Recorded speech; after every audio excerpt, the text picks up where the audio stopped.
इंसान की कीमत। दीनू के बेटे की तबीयत खराब थी। सरकारी अस्पताल में इलाज कराकर वह थक चुका था।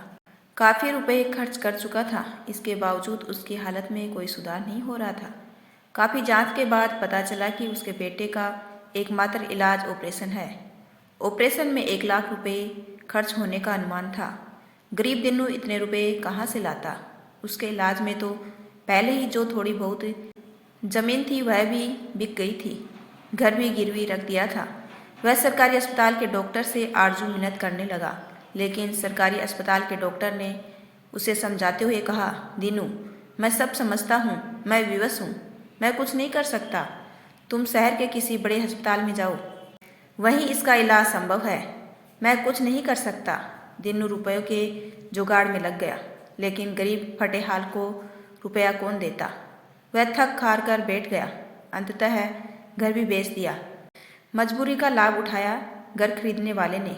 इधर उसके बेटे की तबीयत और अधिक खराब हो गई। वह बचे खुचे पैसे को लेकर शहर के बड़े अस्पताल में गया।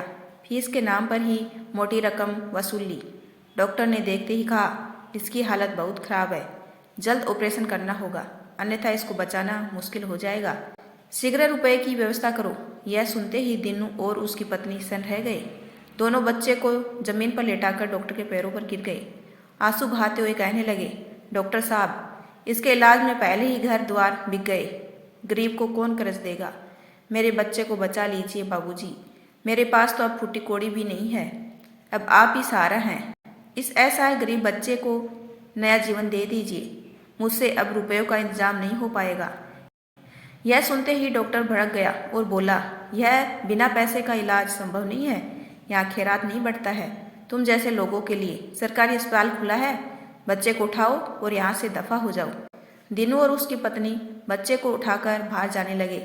दीनू बच्चे को एकटक निहार रहा था और बच्चे ने सदा के लिए अपनी आंखें मूंद ली। उसकी पत्नी दहाड़ मारकर रोने लगी।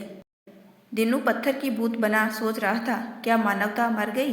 क्या धरती के भगवान इतने निर्दयी होते हैं। इंसान की जिंदगी की कीमत रुपए से आंकी जाती है, या फिर गरीब के बच्चे को जीने का हक नहीं। वह अपने आप को कोसते हुए ईश्वर से कह रहा था, कैसा है तेरा यह संसार भगवान। यदि आपको मेरा छोटा सा प्रयास अच्छा लगा हो तो चैनल को लाइक, शेयर एंड सब्सक्राइब कीजिए। आपको अपना कीमती समय देने के लिए दिल से धन्यवाद।